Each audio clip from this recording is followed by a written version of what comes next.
Welcome to the Hollywood Scholar. I'm Jed Morgan, and Marvel Phase 4 has been in dire straits for quite a while now, completely bankrupt and devoid of any sort of quality in its narrative and its acting, even for the majority of their films. I have been out of Marvel for a long time now and not really interested, but I do have to give praise to a single trailer. The new Guardians of the Galaxy Volume 3 trailer is interesting, intriguing, with some emotional heart to it. Now, I do have to say here, there have been trailers for bad movies that have been very good. I look specifically to the 2016 Suicide Squad movie. So this may all just be some, marketing farce that kind of pulls the rug out from under us when it finally releases. But I do have to admit, it pulled on my heartstrings and I was interested in the story that it was telling. Now, I won't be playing this actual trailer because there's quite a bit of music in it that have been copyright striking people, but there's just a lot of great stuff in this trailer. There's an emotional heart to it. Now, I love the Guardians of the Galaxy movies, even the second one that a lot of people criticize quite a bit. I love that one for a time. I even thought it was better than the original. But I just really love this series, and I've said for a long time now, Guardians Volume 3 is the one of all the future Marvel projects that has the most chance of being good, and this trailer seems to support it.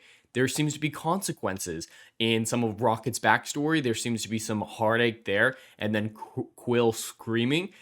There just seems to be something there, a little bit more depth to the story than we've gotten from the other Marvel products in recent years. There's actual talent behind this trailer and the acting depicted in it. Again, this might just get the rug pulled out from under us, and it might be just a terrible Marvel Phase 4 similar type film once again, but I admit my interest is piqued, and I didn't think I'd be saying that for quite a while now when it came to Marvel. I'm interested in it. I actually want to go see this movie in the theaters, and I haven't been able to say that for a Marvel movie since Spider-Man Far From Home, because I wasn't even interested in No Way Home until it actually came out and I heard it was good. So maybe this will be the one to stand out above the rest as a good superhero film and the last James Gunn project at Marvel before he goes to DC, and hopefully he can bring some of that quality that he's given Marvel for so many years over to DC, and that shows a good future there. But for right now, I'm tentatively saying I'm excited for Guardians Volume 3 because of this amazing trailer that they put out yesterday.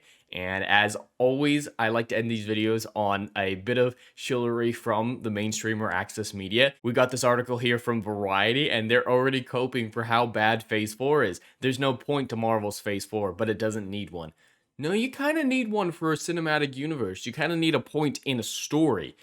That's like the themes, the plot direction, the narrative. A point is an important aspect of what makes a cohesive story. And so they're already just saying, oh yeah, it's shit. It's not going in a specific direction, but that's okay. It can be nonsense, and that's dipping too far into the realm of Martin Scorsese's comments of calling it just an amusement park ride.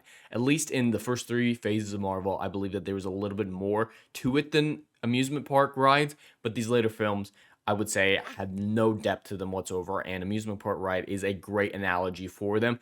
I don't think they were all that exciting, even though, to make up the difference for the lack of depth that they lost going from Phase 3 to Phase 4, but there needs to be a point in a story, and Variety is just coping at this point because Marvel is such a juggernaut that they feel like they have to go where the flow is, but the flow is changing, the tide is turning, as you see with the box office numbers cratering. Yes, Black Panther is doing good money. It has broken even.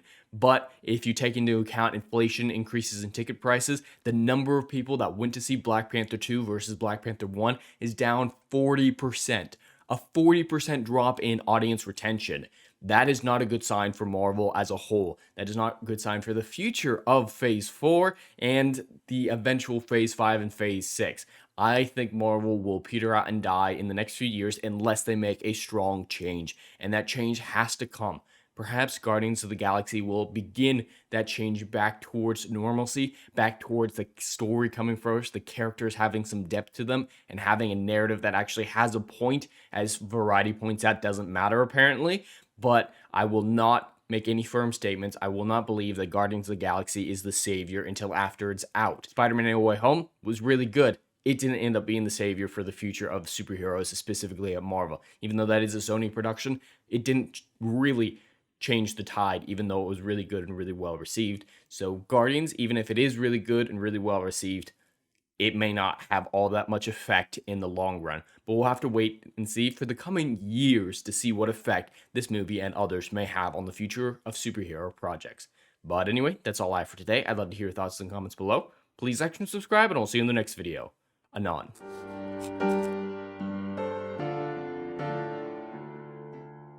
Hey, yo, are you feeling what I'm doing up in here? Oh, I know you are. Do you miss all the good, compelling stories that we used to get back in Hollywood that they ain't putting down no more? I know you missing it. So check out my book series, Odyssey of a Phoenix, a mythological epic about philosophy, morality, and modern day mental illness issues, baby. Book 1, Down in Flames. Book 2, Apocalypse Then. These are currently on sale. What are you waiting for? Get your hands on them. And we got Book 3, Kill the Dark, is coming down the pipeline. Just wait for all the good stuff that's dropping. You ain't gonna be disappointed, fam.